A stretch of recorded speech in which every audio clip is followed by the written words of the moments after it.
Hey there, I'm Randy Cross. Welcome to Season 3 of Unsafe Spaces. Hope you like our new intro that Andrew did up for you. Great job by him.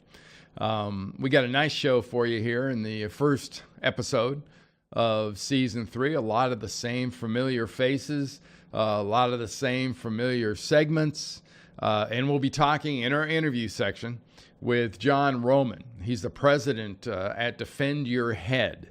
Go to defendyourhead.com for more information, but the marquee product they have there is called ProTech, and it's a helmet shell that will help protect players of all ages from head injuries. It's a pretty amazing product. Check out their promo.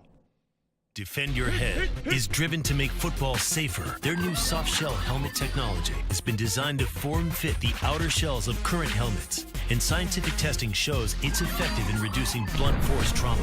The company's patented helmet cover is called the ProTech.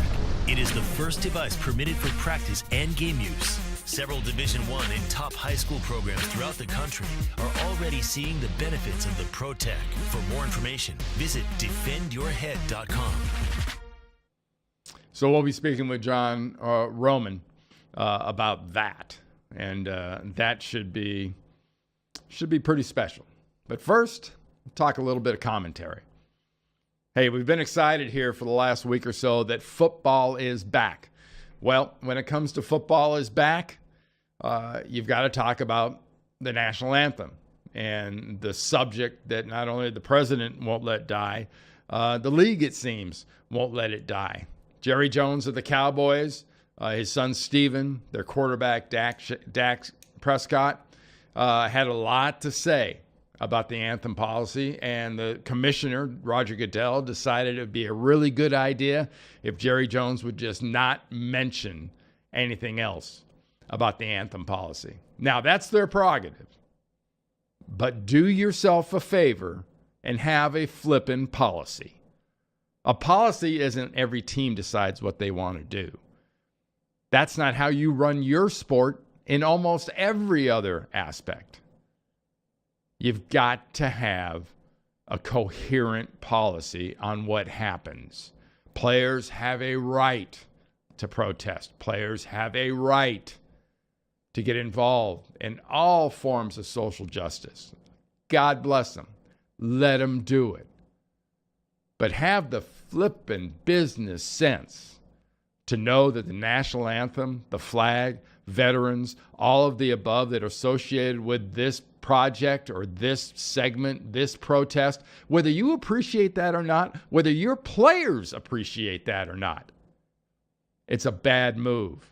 It's a stupid business decision. And you know what? You're all a hell of a lot smarter than that. All right, let's get to the interview segment and get to know about protecting the helmet, protecting the player, and defending your head.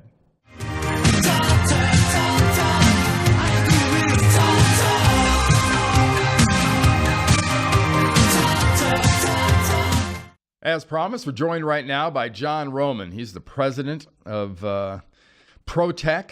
Defendyourhead.com is their website. And it's a pleasure, John, to have you join me. You're a fellow former NFL player, former New York Jet. Actually, one of my favorite leagues professionally that ever existed was the World League. And you played for the Philadelphia Bell. But welcome to Unsafe Spaces. Well, thank you, Randy. It's a great pleasure to be with you, and great pleasure to be with a great former offensive lineman. I'm happy to have put the helmet on, but you played at a lot higher level, so thank you for inviting me. It's a pleasure. Now, ProTech and Defend Your Head. Can you give us a little background, a little sketch on how it's got started and specifically what it is? Yeah, sure. About 5 years ago now, I had the opportunity to meet with an inventor of a product known for many, many years during the mid-'90s long after at least I was retired, Randy, that had created a product called the ProCap that a number, speaking of being former players, had offered some pretty strong testimony to the safety attributes of that product during that era. But as we all know, looking back, the product aesthetically was unappealing. That's probably a nice way to say it. And so what resonated with myself and some of my colleagues was indeed the safety attributes of the product's ability to absorb and dissipate initial impact collision, and the testimony itself from the players that they felt better, and that many of them had not suffered any TBIs or, as we would define them today, concussions post wearing the product.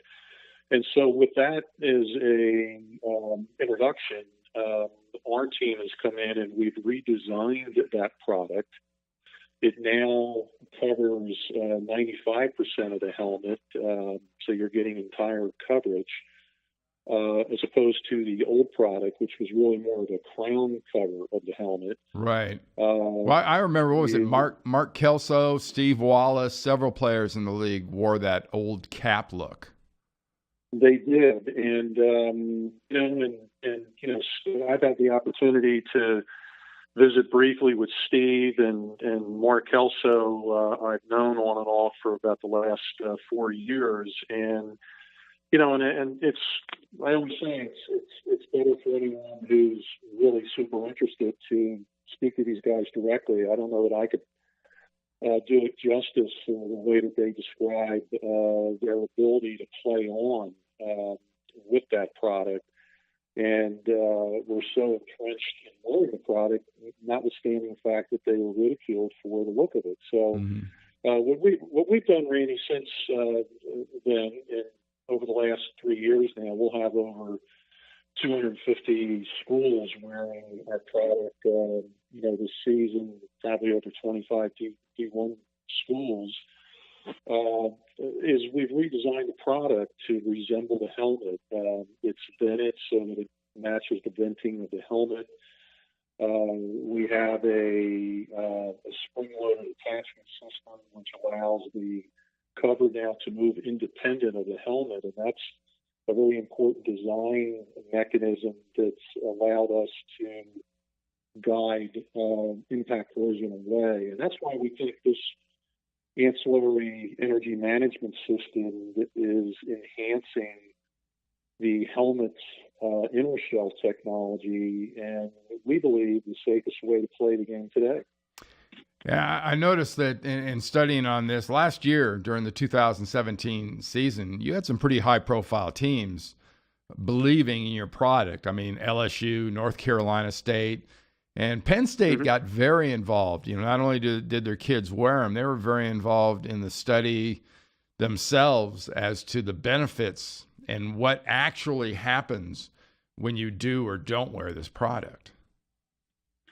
Well, Randy, that study is a very interesting study, and I'll try to make a long story short, because a lot of people thought that we as a company or myself contacted Penn State and asked for that study, and it actually was the other way around, which has allowed us, I think, today to wear some pretty white gloves as it relates to that study, meaning that it was truly independent. We did not pay for the study. They did not share the testing protocols. They did not share anything at all about their testing, which was, by the way, over 3 years. And it was let's put it this way, it got my heartbeat racing a little bit, Randy, during that period, because the jaded board member or interested party might have said, how could you expose your product to a process that you weren't, familiar with or aware of? And my answer always was that, we just had absolute conviction about the product's ability to reduce collision force. And that's all we've ever represent it. And so to condense 3 years of that study into a short overview, if I had to summarize it, what they essentially did was use Head Health Network's sensor technology, which to my understanding is the best sensor technology in the market today. It does a better job of capturing more data points, that is impact data points, and also the ability to capture them with high integrity, meaning that there's not a lot of false positive and negative impacts. Once they had a baseline threshold of force by position, they then placed a Protect over the helmets and then measured the forces. And, the numbers are in, and those numbers were that they were able, in high thresholds of force, meaning ADGs were higher, the product was able to reduce force beyond the helmet by another 70%. And the lower impact forces, those that you and I might have been more accustomed to at the line of scrimmage, from about 30 up to 80 Gs, you saw reductions of right around 50%. And so, for a protective helmet cover that's a half-inch thick, to have the chemical properties that allow that cover to reduce impact force under both high and low impact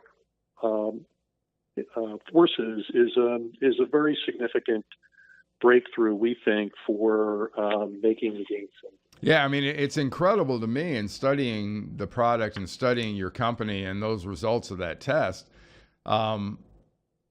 If it can mitigate that type of trauma, or with that effect, that much effect, especially given some of the studies recently, that it's not so much the concussion side or the TBI, it's the repetitive blows that can be very bad on the CTE side and on the various other neurocognitive type diseases. And it's the repetitive blows. And if that's going to mitigate that to that effect, just being responsible, how can you not include this for especially starting at the lower levels of football? How can this not be included? Well, again, we ask that question respectfully every day and the reason why I use the word respectfully, because we've done, I would say at best an average job of trying to communicate our messaging and get this word out. We're a small company, Randy, and, we don't have a large sales force. We are stepping up our effort, but we believe that we're lacking exposure and understanding. And the biggest driver here, and as it should be, I'll be quick to add, is something that you and I probably referred to when we were players for years, and that is that you can't lie to the big eye in the sky. There's a lot of perhaps teammates we had at different levels who talked about a great game that they played, and then when the coaches rolled the film, maybe it was a different story. Yeah. And I think it's the case here. We're trying not to hype anything. We haven't said that we've cured concussions. We've been very honest in our approach to the market, which I think eventually will resonate with a greater number of people. And particularly, as you point out, at the youth level, we're talking about, depending on what source you look at, about 4 million kids at the youth level. There's about 1.2 at the high school level. And you've got 75 to 85,000 kids at the collegiate level. There's only 1,669 guys that get to play at the NFL level, without including taxi and practice squads, as you well know. And so, we need to be more focused at the youth level. That's where we want to be. We're trying to do everything we can to effectively get that word out. And the other quick thing I would add is that, you're really spot on. It is about the subconcussive issue. That's what we're more focused on. That really is part of our mission statement. And for all kinds of reasons. I mean, the cumulative effect of subconcussive collisions on the structural and functional integrity of the brain is in many ways still unknown. We're making great strides. We do know. You could Google right now. There have been at least, and I was involved on the research side in Wall Street. So there's been at least over 25 subconcussive studies, and there's different ways that people are looking to quantify or measure the relationship between subconcussive hits and guys like you and I, as we progress in age, what are the ramifications of that? And right. As you pointed out, these types of impacts can lead to neurodegenerative disease, Parkinson's, ALS. You mentioned chronic traumatic encephalopathy, Alzheimer's. This is the great work that's being done by all of our medical professionals. But we have to do our part, and we believe that a technology like ours that can lower the threshold of force will keep players safer, and that's how we want to contribute to eventually getting the game where it needs to be. I mean, John, honestly, and I've never really understood, and I imagine it's financial, so it's probably the obvious answer, but football is one of those sports where technology and everything's a trickle down. It doesn't start at the lower ranks and make its way up like the talent. The technology trickles down from the top. But in this, the most important people are the people that have the less quantifiable studies done. The so-called junior. When you talk in sports, you talk junior level. That's basically high school football. It's got nothing to do with the kids that start at, in some areas, 8 years old, but 12 years old and 14 years old. Are there things that can be done to get this kind of product, to get this kind of help to kids that are playing in all sports at that level? Well, that's a great question. And I'll tell you, we are really doing everything we can by way of discovery to find the right solution and the answer to that observation. I can offer some of the roads we've gone down, and maybe answer my own question and say, or my own observation, and say that we probably haven't been as successful as we need to be. But if you start with the youth level, and you're going to appreciate this, it's interesting the dichotomy between each level of play. So when you get to the youth level, you're dealing with a volunteer coaching staff and interested parents that love the game of football, that are their heart's in the right place. They're doing everything they can to create a safe environment, but they're not educated. There's nothing really uniform and structured. There are organizations like Pop Warner, and obviously a lot of the work that's being done by through our NFL and the USA, which I was associated with for a while, who are trying to teach heads-up football. This is all terrific work, but trying to mobilize this group and trying to message to this group has been a real challenge for us.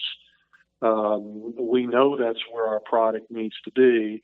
And so as a result, we've had to do it brick by brick, Randy. It's been, we talked to a coach, and like recently we were up at the Chicago Land Youth Football Organization. It represents about, 10,000 kids, and they're ecstatic about utilizing our product. We've had some connection into the CYO leagues for the Catholic youth level of football leagues, and we've had some adoption there. But as we all said as former linemen, our work was never done, right? Right. And our work isn't done here. We're just getting started. High school, a little bit different. There's a lot better education. You're likely to show up at pick a high school these days and you'll be told what helmet to wear, as an example, differently than the youth level. Some will have helmets, but a lot of parents are buying helmets for their kids. As you well know, you get to the collegiate level, and it's pretty much you're at the hands of that program and what helmet that they prefer to wear. Mm-hmm. And at the pro level, same situation. And there's certainly exceptions to that, depending on the concussion history or TBI history of a player. But, to stay on point to your question, I mean, we just need to be much more effective, and we need more depth in our marketing and social media effort to connect with the right voices and stakeholders and decision makers. Well, hopefully doing stuff like this, getting stuff like this podcast and other information out there will help you guys do exactly that. John, want to thank you so much for joining me today. Hopefully we can do it again down the road, see how things are going. And good luck to you guys, and defend your head. Again, it's defendyourhead.com, and the product is ProTech. It's pretty amazing stuff. Check it out. Thanks, John.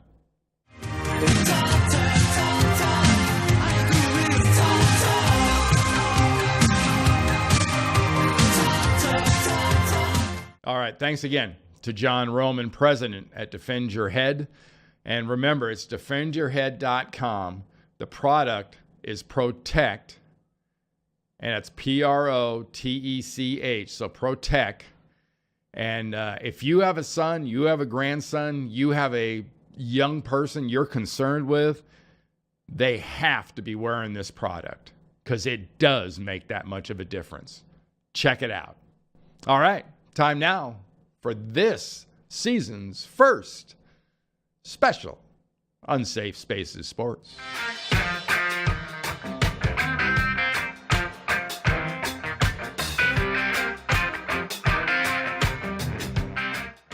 Well, the NFL, as I mentioned in the commentary, they're back. They're on the field. They're practicing.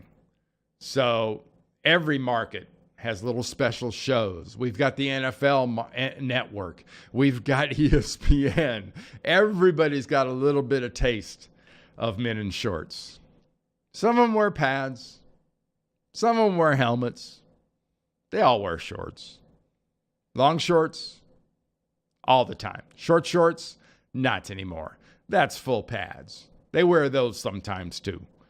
It's not really training camp, but I'll tell you what, something really special happened this last Sunday here in Atlanta that you got to check out. For $5, you were able to come to the Dome, the Mercedes-Benz Dome, and watch practice. $5. 60,000 Falcon fans decided they had to be there. Look at this. At $5 a head, that's a lot of great work for charities. Got to see a little Julio Jones. And this is just practice. But this got Falcon fans excited. They paid to be there. It all went to a good cause.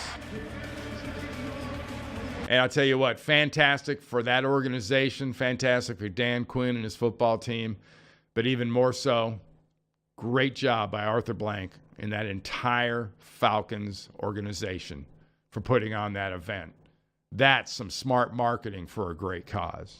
Thank you very much. Hey, in golf last week, we saw something that we don't normally see. Now, I associate the term meltdown, and Andrew, our producer, brought up a great point. In hockey, a meltdown involves blood and teeth flying. In football, a meltdown involves violence and fighting.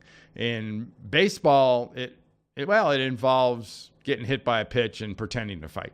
It varies by sport. Now, in golf, having a meltdown, well, it looks like just kind of having issues. Check out Brandon Chambly. While Live from the Open was on, you see him after his first round kind of boiling over in frustration. I know a lot of golfers at home could probably relate, but he was really grinding, Billy.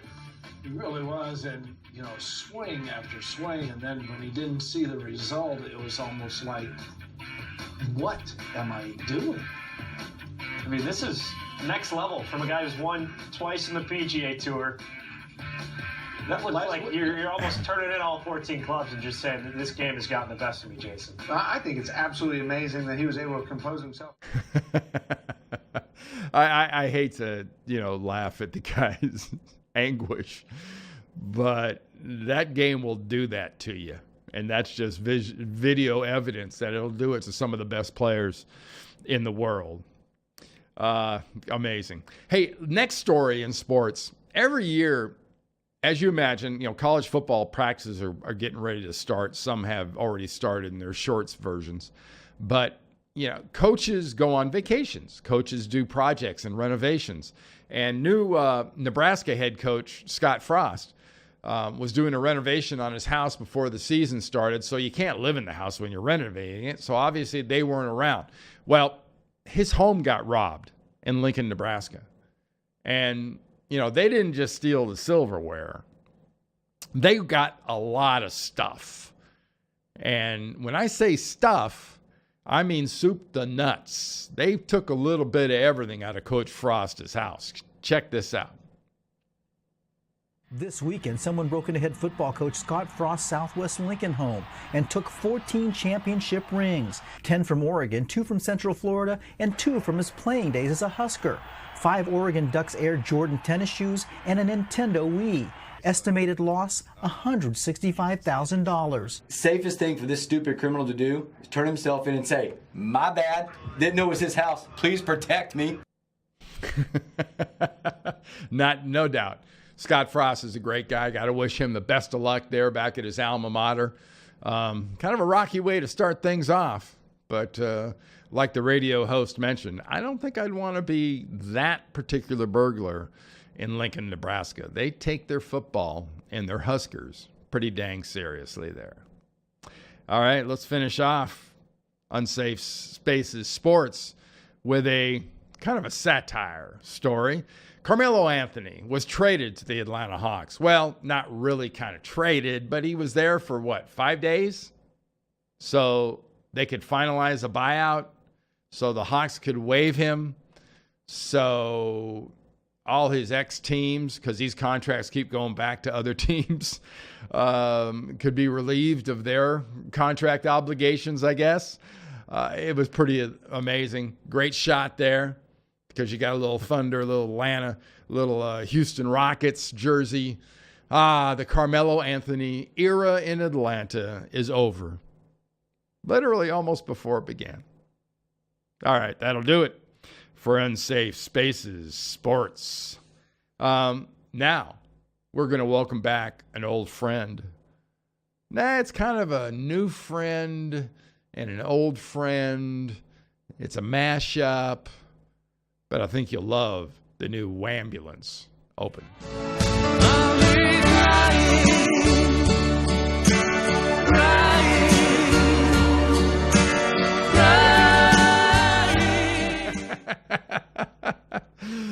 I love that. I love that. Hey, again, we'll keep this football theme and the NFL thing going. If you're not familiar with a gentleman by the name of Al Riveron, he is now the director of officials with the NFL, and he had the unenviable task of going before the media and going before kind of the world to explain the new helmet rule. And if you don't know what the new helmet rule is now, wait till the games start here pretty shortly, even the preseason games. Every time there's a hit, there's going to be a helmet rule violation, it would seem. And here's a little brief snippet, actually a couple of little snippets put together of Al Riveron explaining the rule. Let's go over the rule one more time. Lower your head. Lower your head to initiate contact to an opponent, and then finally make contact. He can still get down there, but he can't use his head. He's got to use his shoulder. He has to find an angle to be able to come in with his shoulder and not his head. Foul. Automatic ejection. There's your distance. There's lowering of the head, and there's your contact. In this situation, the contact is to the neck or head area. Had that contact been to another part of the body, it's still a foul. For an ejection, great question. It does not have to be to the neck or head area. Yeah, it's going to get crazy. Trust me, they're going to have to sort of adjust this on the fly. And maybe it'll make people forget about the anthem. Because short term, this is going to be a mess. And God bless Al Riveron. Because, even the world champions, even the Super Bowl champs, the Philadelphia Eagles, they were kind of confused. They explained the whole thing to them. And the Eagle players didn't really know what exactly was a foul and what wasn't a foul. And this is going to get a little messier. But that's okay. We need these rules. It's just implementing them is going to be the hard part. All right, that'll do it for our Wambulance for the week. And I know I loved it the first time I saw it. I hope you like it too. Here's our feel-good story of the week. I'm on top of the world, hey. I'm on top of the world, hey. 'Cause I'm on top of the world, hey. I'm on top of the world, hey. I'm on top of the world. Yeah, there you go. That's a bouncy little ditty. Isn't that nice? Happy Faces, feel-good story. And to kick off the feel-good story here in Season 3, Episode 1, we're bringing you straight from Tallahassee, Florida, a story of a policeman that saw a need, filled it, and helped somebody in need. And it was a homeless man. He wanted to get cleaned up, get ready for an interview to get a job at McDonald's. And he needed to shave, and he needed some help. And here's where the Tallahassee Police Department should be really proud, because one of their own stepped in and lent a hand. If character is what you do when you don't know anyone's watching, then Tallahassee, Florida police officer Tony Carlson's character is solid gold. We've seen so many negative things reference to police and some of the actions that have been taken. It's kind of nice that something positive was caught on film. Last Sunday afternoon, Officer Carlson had just finished a call and was in a gas station parking lot when he came upon a homeless man named Phil. When I got out of my car, he asked me if I knew anything about electric razors and that it was broke, and he was trying to get it to work if I could help him. While Officer Carlson fixed it, Phil told him if he could just clean himself up, the McDonald's next door had promised him a job. With the repair successful, Phil then tried to shave.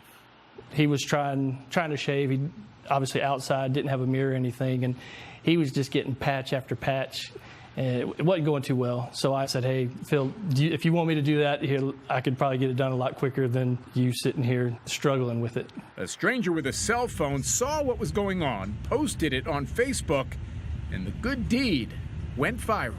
When I finished with Phil, I drove off, and my wife had called me, and she said, hey, did you shave some guy today? Tomorrow, Officer Carlson will help Phil complete some paperwork, and then it looks like Phil will have a job. All thanks to a close shave with the law.